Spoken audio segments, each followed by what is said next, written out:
Fast fact.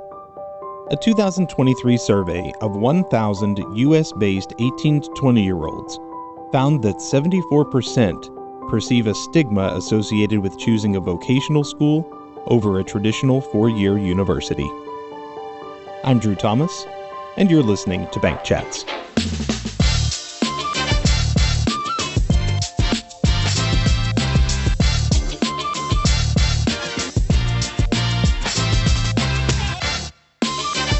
So welcome once again to Bank Chats, the podcast that proves the idiom, if at first you don't succeed, try again. I am, of course, your host, Drew Thomas. With me for this full episode of Bank Chats is my sometime co-host, full-time producer, Jeff McTavish. Hey, Drew. Hey, Jeff. And for the record, Jeff does not have to be my part-time co-host, but so far he seems to prefer it that way. I think he just does enough editing with me that he doesn't want to have to listen to me talk twice. So today we're going to dive into a discussion about college, and including who should or maybe shouldn't be looking at college, how to pay for it, and how to hopefully get what you need out of it to be successful in the career that you're choosing to pursue. And to join us in this discussion, we have a really special guest with us on the program. And honestly, this is a big get for us. Really. I mean, it's a big deal. I mean, honestly, it's such a big get for our show that I'm going to vamp for a second. And I'm going to try to savor it for just a second here, because honestly, if you didn't read the episode description before pressing the play button, this is a big deal. Our guest today has a fantastically successful YouTube channel. He is the host of the Smart Money Happy Hour with over this 1 million downloads. Whoa. Okay. And also a co-host on what is currently the second largest radio talk show in the country, in America. No. And he's here. Now, normally this is the part of the show whenever I would tell you that I'm lying, I would trot out somebody that does not fit this description. But no, he's actually here. Today we are happy to welcome to the show George Kamel. Hi, George. Wow, I can't even follow that. You made me look so good. I wish my wife was here to see it. Yeah. Thanks a lot. Thank you for that kind introduction. It really is truly an honor to have you on the show. It's a big deal. And yeah, and maybe your wife will listen to it, and then we'll have like 3 listeners instead of just me and Jeff. So if you can get her to listen, I will be impressed. I try to shout, like, look at the video I did today. No, I don't do that. Oh, that would be funny. That would be funny, although I'm in the same boat. My wife doesn't listen to this very often either, unless I kind of force her into it. That means we married well. You want someone who can keep you grounded, and that's part of it. That is absolutely true. I agree. So we do want to talk a little bit about college. And well, I'll tell you what. Let's do this. Did I miss anything that you'd like to talk about as far as your credentials or anything before I delve into the topic here? I think you hit enough. I wrote a book that came out earlier this year. It was a #1 bestseller called Breaking Free from Broke. And the reason that's relevant is because I wrote a whole chapter on student loans, the crisis that we're in, the right way to go to college. And so I'm going to be taking some notes out of that chapter as we have this discussion, so that I have my stats ready to go. Yeah, that's awesome. So let's talk a little bit about college just as a general rule before we start getting into the financial side of it. So I think there's a lot of discussion right now happening in the country as to whether or not college is truly the best avenue for every college student. And I went and did a little bit of research on my own just to give you some stats, and you can tell me whether or not you agree with these. According to the U.S. Bureau of Labor Statistics, as of last year in October, so October of 2023, 61.4% of high school graduates between the ages of 16 and 24 were enrolled in college. All right, so you're talking almost 2/3 of high school graduates, are going to college. Is that something that everybody really needs to do? Because I don't know, because I found a follow-up study from Burning Glass Institute and the Strata Education Foundation that said that more than half of those college graduates are actually working in jobs up to a year after graduation that don't even require a degree. So I guess the first question that we have to ask is going to college right for everybody? And in your experience, what have you seen? Well, the short answer is no, it's not right for everybody. I see it as a tool, and it might be a tool that you either need or don't need. But unfortunately, what's been told to all students for decades now is you got to get good grades, show up, do the homework, follow all the rules, graduate, then go to the school of your dreams at all costs and don't worry about the money. We'll fund it using some monopoly money from lenders, and who cares about the interest rate? Worry about that later, and your life's going to be great. And so we've sort of just written all these assumptions until we get to graduation, and students are frustrated. They're broke. They're delaying their dreams. Their hopes are crushed. They're not starting families. They're not buying houses. They're not growing in their careers. They're stunted because of these student loans, and it's now become one of the largest pieces of consumer debt in America. Right there behind, mortgages is obviously number one, just the sheer amount of that. But then you've got student loans and car loans neck and neck. And so it's a really scary place to be. And I feel bad for the students because at the same time they signed the dotted line. They didn't fully understand. I mean, no one's brain is baked at 17 years old enough to understand what the heck's going on when it comes to six figures in debt. So I do think it's part of what led us to this crisis. I unpack the history of student loans in the book and how Sallie Mae got in cahoots with the government, and it's scary stuff, to say the least. So you mentioned something about, they signed it on the dotted line, and we talked just briefly before we started, recording the show, is that I've thought of that too. A lot of times when you're buying a house and you're being asked to produce all of this financial background for yourself to prove that you can make the payment on the home. And, a lot of times what's the average, Jeff, what's the average, right? Is it like $400,000 or $400,000 for a home in the U.S. right now is the median average, something like that? Yeah. So, a college education is probably at least half of that if you're going to a private school, maybe a little less if it's public. But you're buying a house at 16, essentially, and you're not being asked to produce anything other than your signature. Is that fair? Warm body, they'll just let you through.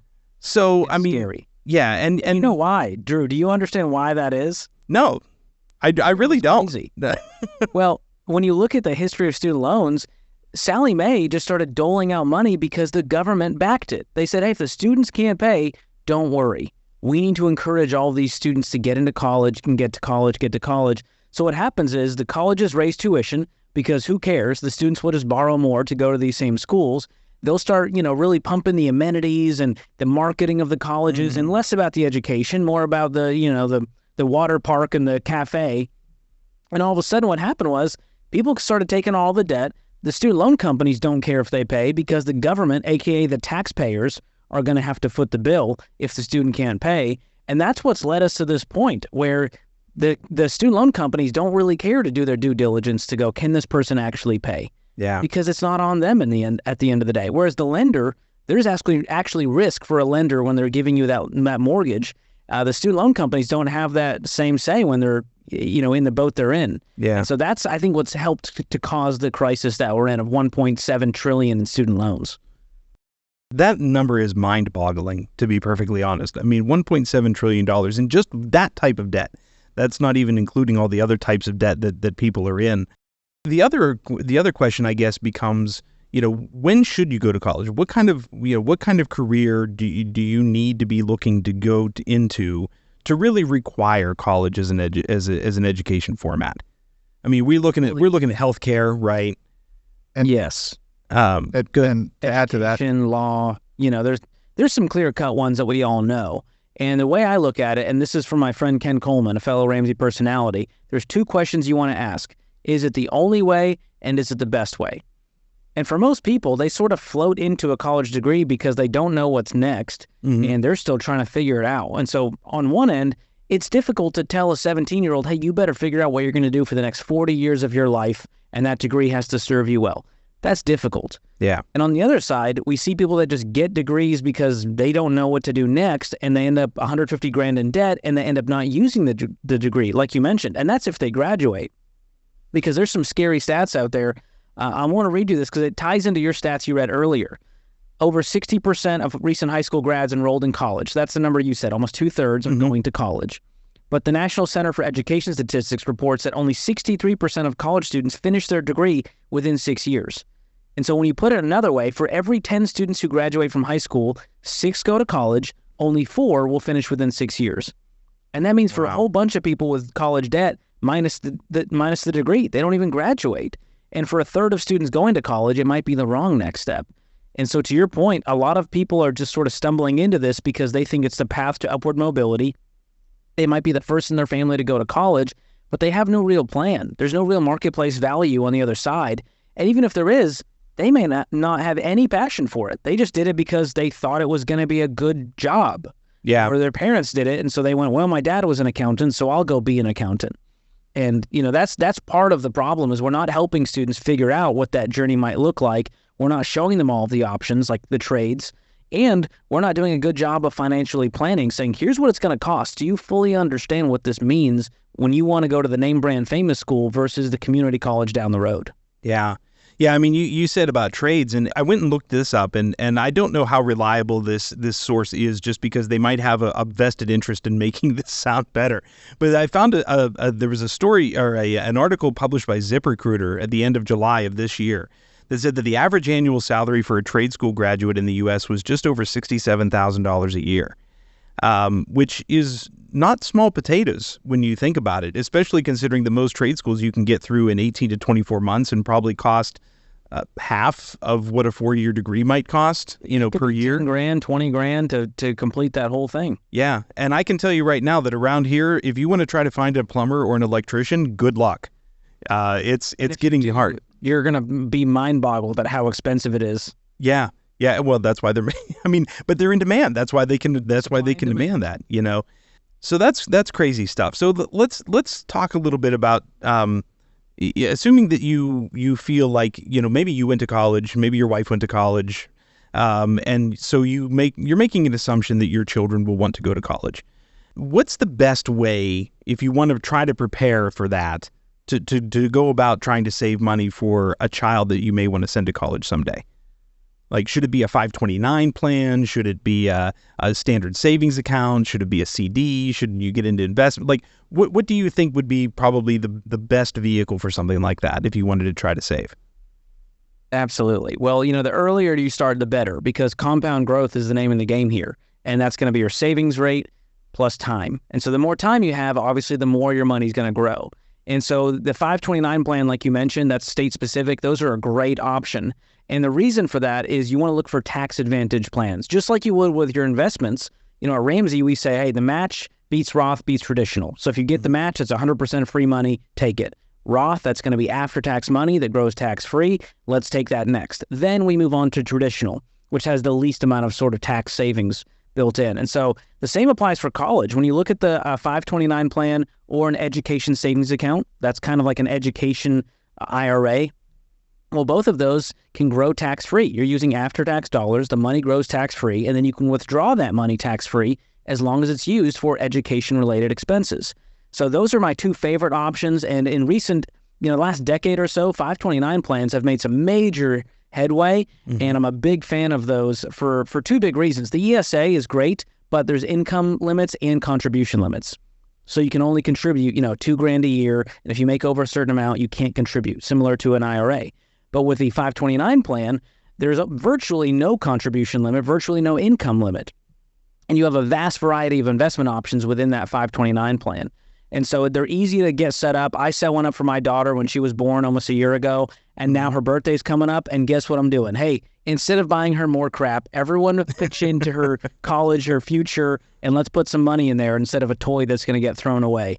And so that becomes a really fun thing to do. I understand this is a luxury for some people to have extra money.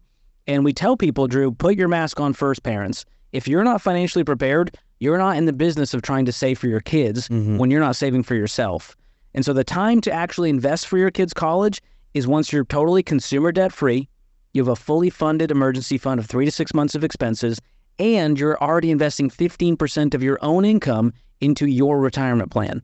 Then and only then does it make sense to go, okay, I have the margin to put some money away for my kid. Because what happens is the parents become a burden to the kids because the parents are broke in adult life, and the kids are now having to support them because they didn't take care of themselves financially. And that is a way bigger burden than your student having to figure it out and make a plan that you can do together. And that might be, we're going to go to the in-state, community college down the road for 2 years. Then we're going to transfer. We're going to try to save up, work part-time, get grants and scholarships. There's a lot of things you can do, but you want to sort of set yourself up for a financial foundation first. That makes a lot of sense. It's kind of like the education or the savings equivalent of, when the mask drops down in the aircraft, like your your instinct is to want to put it on your kid first, right? But they tell you put it on yourself first, and then your kids. Because I think a lot of parents feel that way. They're like, oh, I'll sacrifice myself for my kids, and that's a fantastic sentiment. But you make a good point. If you're setting up your child long term to then have to turn around and try to repay that or somehow take care of the parent, that does it sort of defeats the purpose of saving for them first, in that regard. When it feels selfless in the moment, you think like, oh, this is a good thing to do. I'm going to take out a HELOC to pay for my kid's college. I'm going to take out the Parent Plus loans. Well, then the parents are on the hook and they can't retire because they took on all of this debt later in life.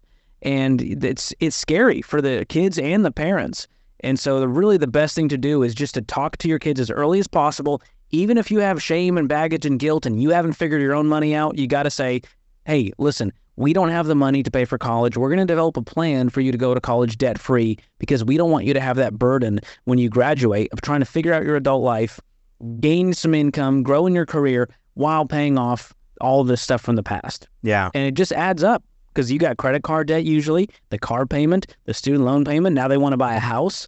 And so it's just too much for a student to carry. And it's why we're such huge advocates of going to college debt-free, paying cash for your car, avoiding credit cards altogether, because we found that when you do graduate, you're debt-free with money in the bank, with a great income, you're more focused on your career, you're more present, you're able to buy a house and really develop your adult life and live that American dream.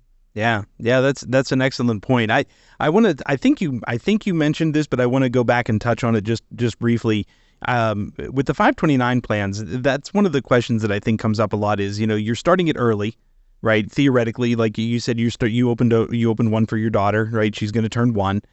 You don't really know what's going to happen 16 years from now, right? She may decide to go to college. She may decide she wants to do something else. She might want to join the Peace Corps. She might want to. So what happens with those 529 plans if your child doesn't have the plan you do?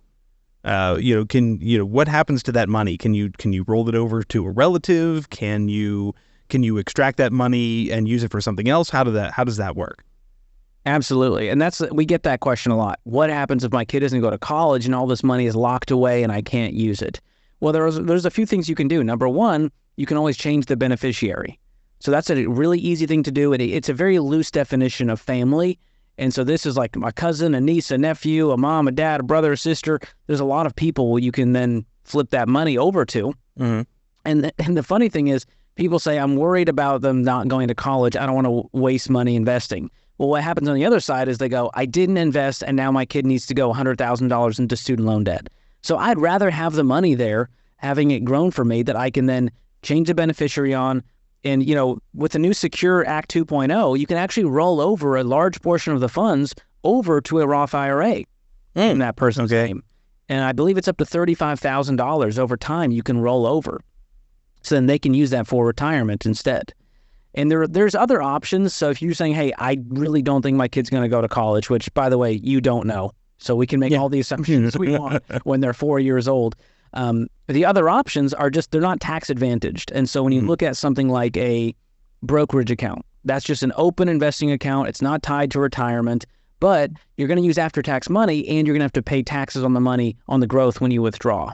And so there's a downside. It's not the end of the world, but you're not going to get the tax advantages that you would in that 529 plan or the ESA. The other options, you may have heard of an UTMA or an UGMA, these Unified Transfer to Minors Act, Unified Gifts to Minors Act. And these are accounts where you can save for your kids, you can invest it. But here's the thing, when they turn legal age of 18 or 21, whatever it is in your state, the money goes to them automatically. You have no control over that, which is pretty scary to give an 18-year-old $100,000 and say, hope you use it for college.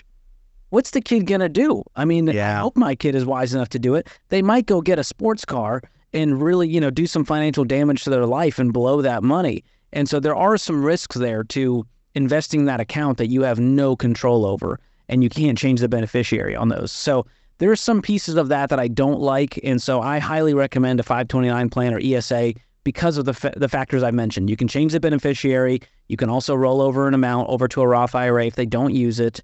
And worst case, you can end up just pulling the money out, and there will be a penalty if you don't use it for education expenses. So you'll pay that, 10% penalty on top of the income taxes.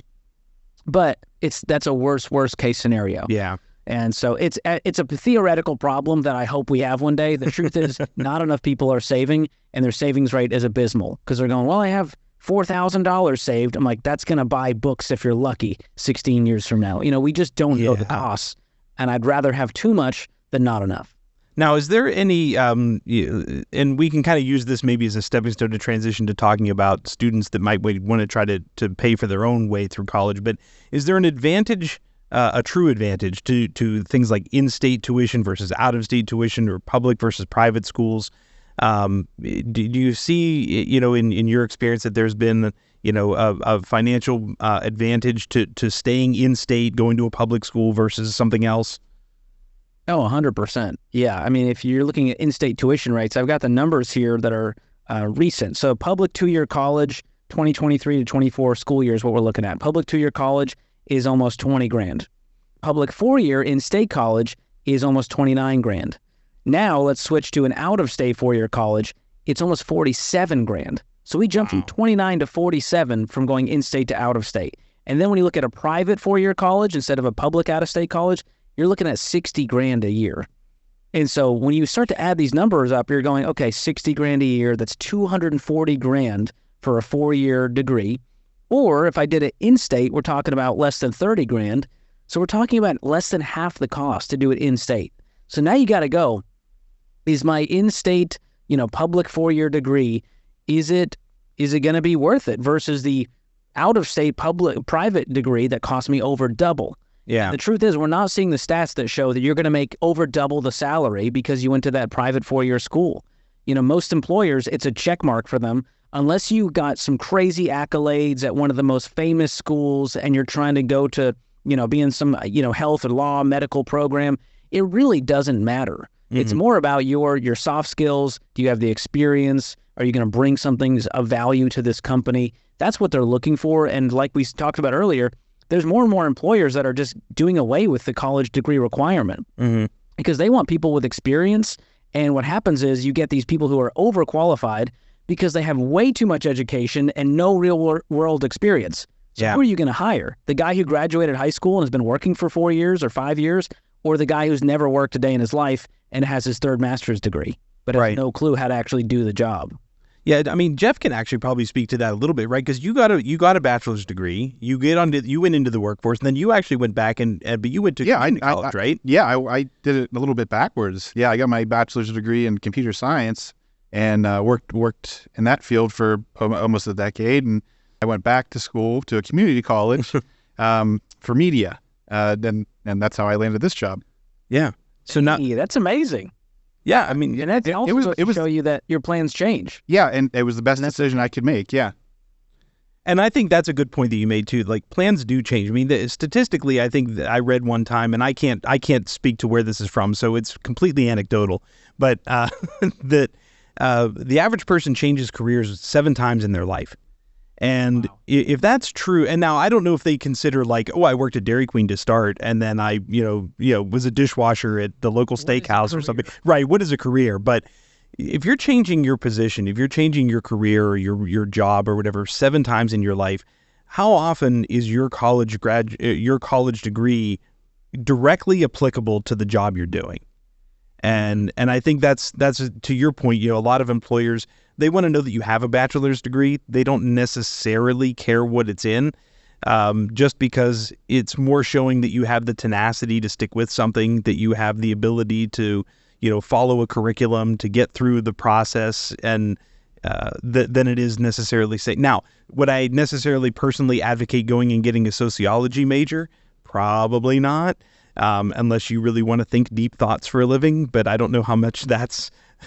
I don't know how much that's a thing. Well, you end up being a professor or teacher, hopefully, if you can. Hopefully, yeah. I mean, it's kind of like philosophy. I'm a big philosophy fan. I had like a half minor in philosophy, but I knew at the other side, I can't search philosophy on Indeed and find a bunch of jobs out there other than professor of philosophy. You sort of that's a tough one. Yeah, that makes sense. Let's talk a little bit about the idea that I want to go to college. I'm 16. I'm going to graduate from high school in a year or two, and I want to go to college. My parents don't have two dimes to rub together to give me.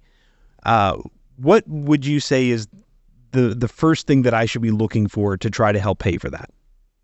Well, number one, there's a mindset shift, a sort of paradigm shift that's difficult for a lot of people to make, and it's this: take debt off the table. If debt was not an option, what would you do? How would you figure it out? How creative would you get? How hard would you work? And the problem is debt is such an easy shortcut to the things that we want that it just becomes normal in our life. And it's largely, it's kind of why America has become land of the free and home of the broke, because we just went, I could afford the payment. I could afford that payment. Yeah, stack another one on. And now all of a sudden we're clamoring about inflation and the guy in the White House has to fix it. And when you take that off the table, it actually opens up your options because you realize how many things that are in your control. And that might be, all right, I can open a college savings account, even if it's for a few years. That's going to allow me to stack up some cash to maybe get through the first semester or the first year or get the books, whatever it may be. And the second thing is choosing an affordable school. That's the number one factor, is the school you choose. And there's a lot of affordable schools out there. I know community colleges, they've gotten a bad rap in the past, but the truth is they've come in such a long way education-wise and competing with the in-state schools, with the private schools. I interviewed a student and professor she taught at the in-state school, she taught at the community college, and it was the same exact course material. There was no difference in the quality of education that students are getting, and it's at a fraction of the cost because community colleges have lower overhead. They're for the local community. They're not trying to market to a broader base and, being wasteful with all this money. And so there's a lot of options when it comes to affordable schooling. There's certifications, there's things you can do online, which also has lower overhead costs when you sign up for these kinds of courses and programs. And then the next thing is scholarships and grants. A lot of people go, well, no one's actually winning those. It's like the lottery. And what we found is that if you make looking for scholarships and grants a part-time job, this amazing thing happens. You might get 7 of the 80 you applied for. Yeah. And, once you have a good essay, there's some classic things they look for when it comes to applying for these. And if you just make it a part-time job and just focus 1 or 2 hours a week as a student to apply for these, the little ones add up. $500 here, $1,000 there. All of a sudden you're going, oh my gosh, that paid for a full year. Yeah. No. If I kept doing this year after year, I could cash flow school completely. And then the last one is just working part-time while in school. We found that there's a correlation between a higher GPA and students who worked a part-time job of, 15 to 20 hours a week. And there's a piece of that's that diligence, that discipline. You got to know your schedule. You've got to be on top of things. And that helps cash flow college as well while keeping your GPA up. Yeah, I can speak to that a little bit in a personal way. I went to a local college. I lived at home to try to save money. My parents were really great about letting me do that without having to pay a lot of, bills on the side or anything like that. And I think, that's also something that I think a lot of students and parents, quite frankly, don't always consider when they're sending a child to school or you're going off to school, is that they look at tuition and they look at books, but they don't necessarily look at room and board, food, everything, transportation, all the other things that go into living not at home when you're in college. So there's that. But I was the same. I worked a part-time job all through school and, 30, 40 hours a week. I mean, yeah, I don't know how, but it was a lot. I mean, and at one point I had 3 jobs, and wow. you have to, I guess you just have to make that decision. Like, is it worth it to me to put the nose to the grindstone and do what I can, or is it not? Right. Sometimes you can work while you're going through school through like work study. Yeah. Oh, yeah. Too. Yeah. Yeah. I mean, colleges will definitely offer work study programs. Now, I don't know how much money you're actually going to make necessarily working at the library on campus, but hey, it's better than zero. Yeah. Right. I mean, I guess anything's better than zero. I did that at my college, even though I went into debt. And so I was the guy, a knucklehead at, 20 years old, going into debt for this. I didn't understand. I thought my parents just said, oh, don't worry about it. Next thing I know, I signed on the dotted line for like 11 different student loans. But while I was in college, I worked for the media relations department doing kind of PR work, writing press releases and all that, getting paid, $9 an hour. And it adds up and you feel there's sort of dignity in making money, especially while you're a student. And guess what? It helped me with my future because future employers saw that experience and it counts. They go, hey, that's a job. You got paid to do something. And I did gain some real world experience by doing that. Yeah, that makes a lot of sense. I was looking, and to be fair to the people that go to college, right? One of the other statistics that I found, again from the U.S. Bureau of Labor Statistics, they said that college-educated workers generally enjoy an annual median earning about 86% higher than those whose highest degree is a high school diploma. So now that number could possibly be skewed based on the fact that a cardiac surgeon is going to be making hundreds of thousands of dollars a year, maybe millions of dollars a year, which is going to sort of artificially maybe move that median number a little bit. But at the end of the day, statistically speaking, if you go to college and graduate, you are likely to make more money than if you are a high school graduate only. Is that fair? Yeah, well, I have these stats in the book because I compared them. So let me go through both and get your take on this. Sure. I kind of cover both sides because I'm not anti-college. I'm not anti-education. I just show both sides. So it might not be the right next step, and here's some quick reasons. The 4-year degree isn't the requirement it used to be. We covered that. Not all degrees rake in the big bucks. We covered that. You might end up with regret of taking all the student loan debt and how it affects your future. And number 4, we mentioned this, graduation is not a guarantee. So if you don't graduate and you still have the student loan debt with no degree to show for it, that's adds insult to injury there. Now, some of the reasons that it might be the right next step, and this is what you're talking about. Some jobs you require a college degree: teaching, nursing, engineering, law, and even when it's not required, it can help you stand out. And then the next thing is college grads earn more. Here's a study I found. 2021, the average college grad earned $69,000 a year compared to $42,000 earned by someone with only a high school education. And that gap shrinks a bit for those that have some college or an associate degree. But the data is clear. The lifetime earning potential of college grads is higher. Mm-hmm. Yeah. So, but again, it depends on whether you even stay in that. I think that you make a good point about whether you graduate or not. I remember sitting in my college orientation, and the person up at the front, said, "Okay, look to your left.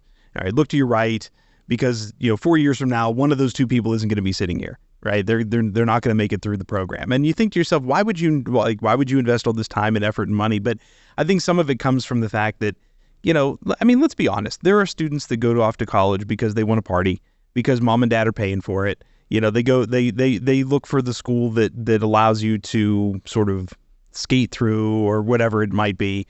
And that's not a reason to go to college. And I think maybe some students have lost sight. I don't want to say all, because a lot of students go to school for the right reasons, but some students don't. They see the movies of what it's like to be in a frat or a sorority or something like that, and they want that experience. But there are probably better ways to get that experience than spending $240,000 over 4 years. You can take a lot of trips to Europe and be on your journey for $240,000. I'll tell you that much. If you're just looking to get life experience. Yeah. So, and you kind of touched on this earlier too, but there are a lot of schools that seem to be investing that money in ways that don't necessarily correlate directly to education. They try to attract students because they put in a brand new pool, or they put in some big quad, or they put in, sometimes I think that the schools are a little bit to blame for some of this, because the money that they're asking for is not necessarily going back into providing quality education, quality teachers, professors. To your point, you have a person that decided to leave an in-state school and go to a college, community college, and you're getting the same education. That person didn't lose half of her knowledge just because she decided to start teaching at a community college instead. So absolutely, and you're right. This does come down to the marketing. And when you look at a college campus tour, it's usually not look how many books are in our library. Look at how cool our classrooms are. It's the landscaping, the football team, the world-class cafeteria, the luxury dorms, the water park, and all of that kind of became, greasing the gears that helped this marketing engine for colleges. Mm-hmm. And, we talk about the scam that is the U.S., News and World Report. We've seen the college rankings, and we cover it in Borrowed Future, how it became sort of this scam that colleges could pay to get on this list because it helped their marketing. And it became less and less about the quality of education, and it became more of this just capitalist rat race to see who could make the most money and how we could inflate tuition. And guess who's caught in the gears here? It's the students. Yeah. We're just shelling out more and more money because this is the path we created for them, and we have not guided them in any other way. Let's take just a couple of minutes. I'd like to talk a little bit about the other side of this, which is I've graduated from college and I am saddled with debt. I made the decision to take out loans. I made the decision to do those things, and to be fair, that's a lot of people. There's a lot of people that are in that boat. What would be some of your best advice on how to try to pay down that debt and get out from under that anvil that's hanging over their head as efficiently as possible while still being able to live a life? Absolutely. I remember feeling that way. I graduated with $36,000 in student loan debt across, 11 different student loans, and I felt helpless because I wasn't making that much money back then. And so to see that kind of number in front of my face, it just felt like a mountain that I would never be able to get over. Mm-hmm. And so as we take calls on the Ramsey Show, one of the hardest things to do is just look in the financial mirror and go, it's not all my fault, but it's my responsibility. At the end of the day, my name is attached to that loan. No one's going to come save me. The government's not going to forgive it. I'm not going to wait on the next president to see what they do. I'm not going to let the interest continue to accrue. I'm going to do something about this. And those are the people that end up paying off their debt. And the way that I paid off my debt, the way that we've seen millions do it, is through the debt snowball method.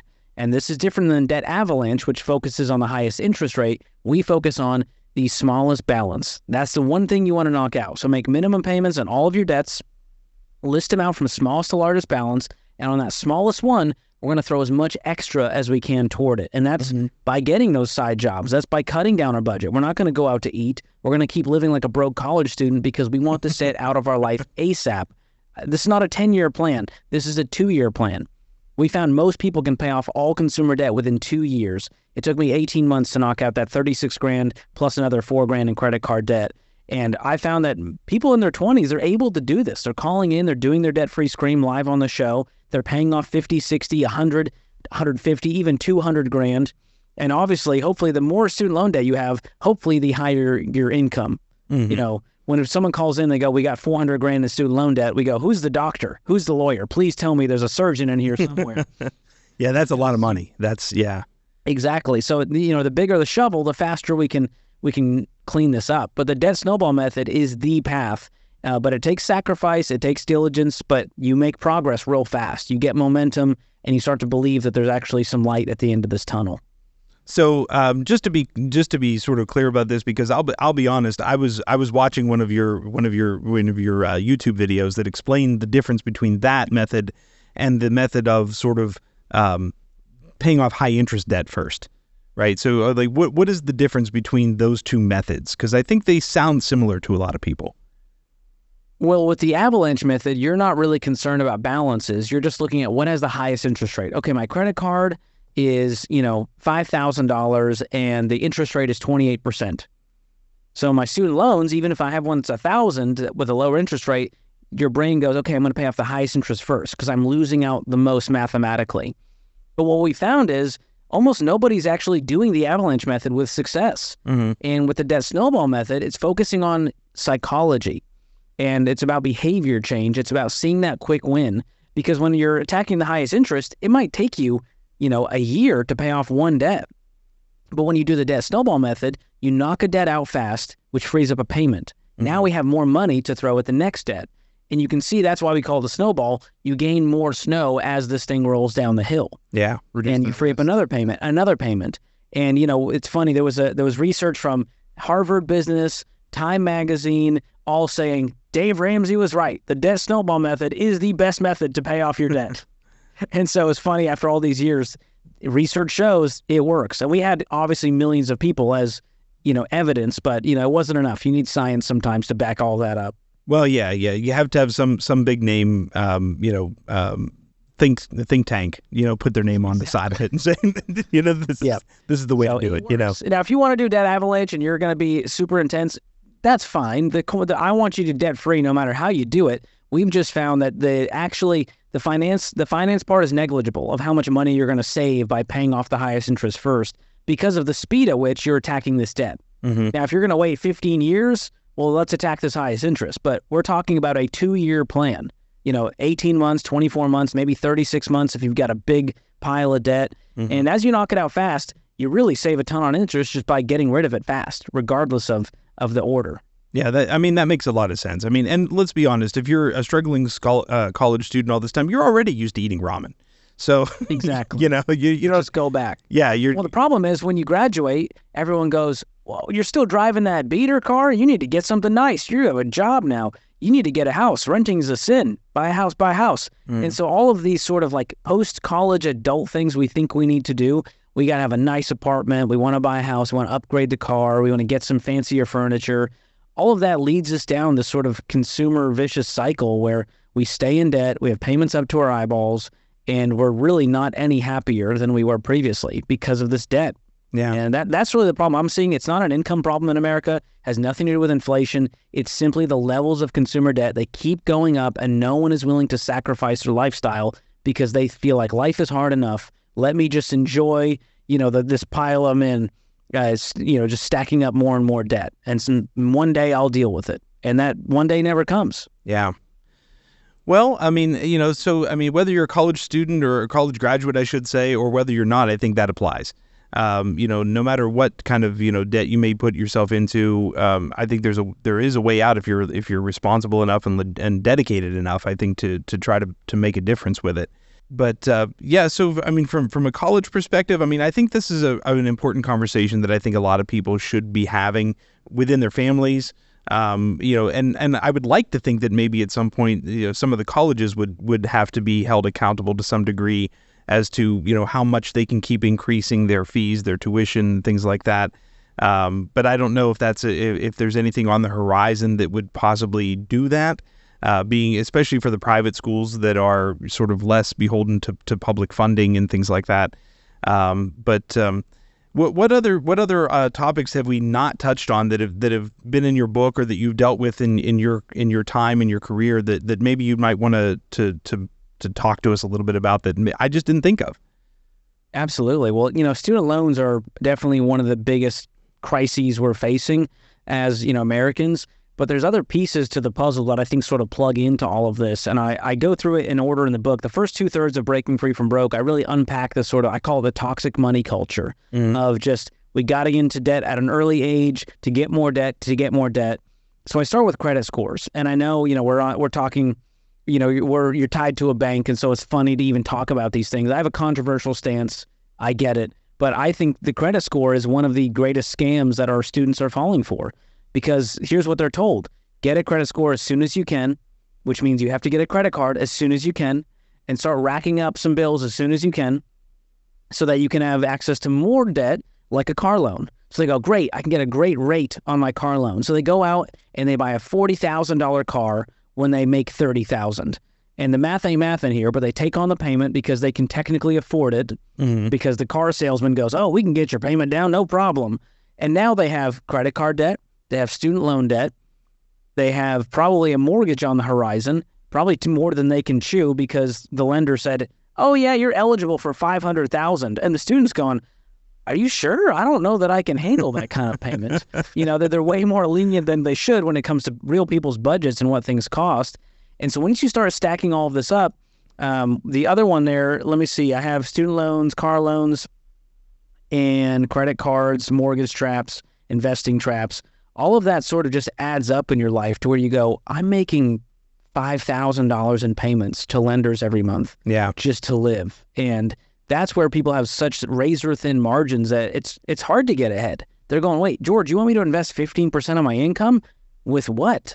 Like, show me where it is, let alone providing for kids. It's one of the reasons that, students younger people are delaying having kids because they're going, I can't afford to live for myself, let alone raise another human being. And it's sad to see those dreams delayed of buying a house, starting a family, living where you want to live, all because of debt. Yeah. And so I think there's a bigger system at play here, and student loans they're a major part of that because of the amount of debt it creates in someone's life. When you look at, okay, I've got a few grand in credit card debt, I have my car loan, but student loans can be the highest amount of debt you have outside of a mortgage. And so it's definitely one of the big ones we got to tackle, but I advocate for a debt-free life, and you can still, I love my bank, and you can still bank and have a great life and invest, and everyone's going to win. But I don't think debt has to be a part of your life sentence. Yeah, it's only a loose connection, but it is a connection that I remember when I went to college, the first day I walked into the student union, there was, and I'm going to date myself because this is now not allowed to happen anymore. But there was a train of booths and tents set up in the student union from all these major credit card companies, all offering me a free T-shirt if I just signed up for, this or that credit card.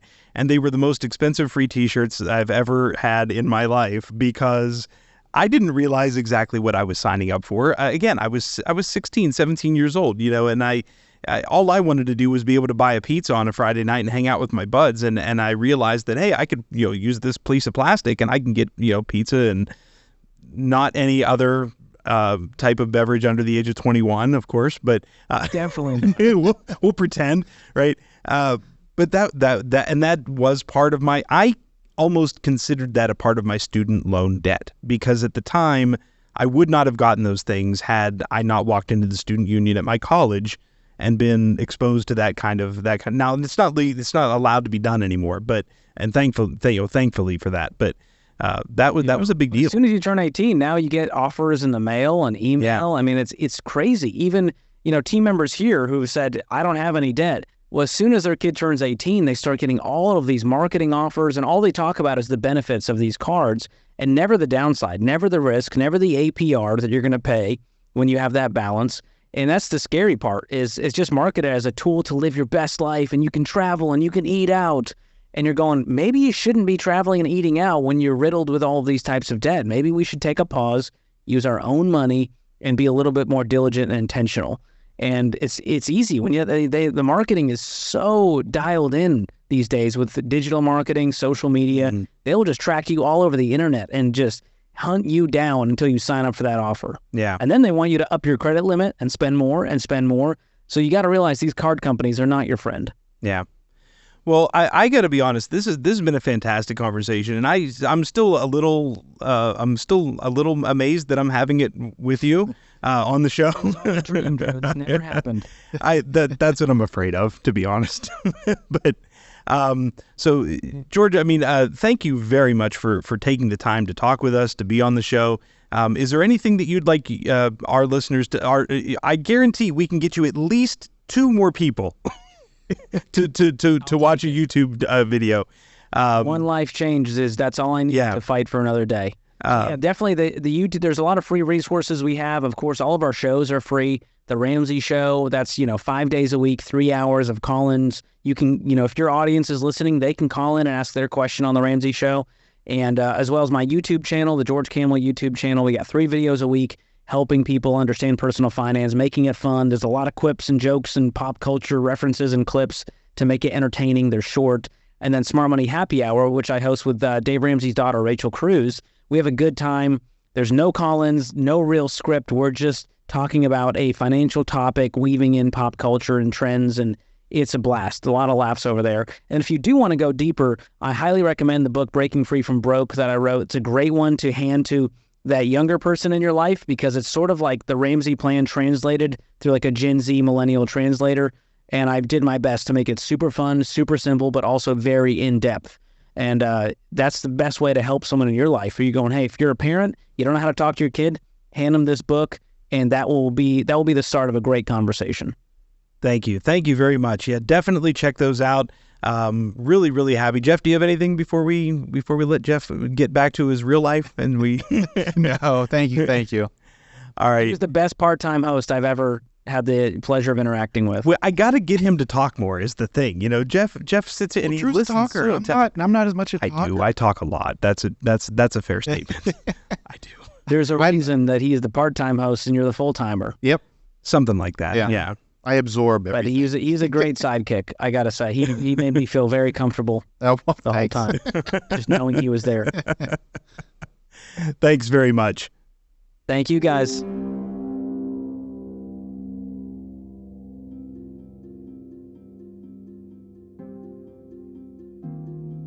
This podcast focuses on having valuable conversations on various topics related to banking and financial health. The podcast is grounded in having open conversations with professionals and experts, with the goal of helping to take some of the mystery out of financial and related topics, as learning about financial products and services can help you make more informed financial decisions. Please keep in mind that the information contained within this podcast and any resources available for download from our website or other resources relating to bank chats is not intended and should not be understood or interpreted to be financial advice. The host, guests, and production staff of Bank Chats expressly recommend that you seek advice from a trusted financial professional before making financial decisions. The host of Bank Chats is not an attorney, accountant, or financial advisor, and the program is simply intended as one source of information. The podcast is not a substitute for a financial professional who is aware of the facts and circumstances of your individual situation.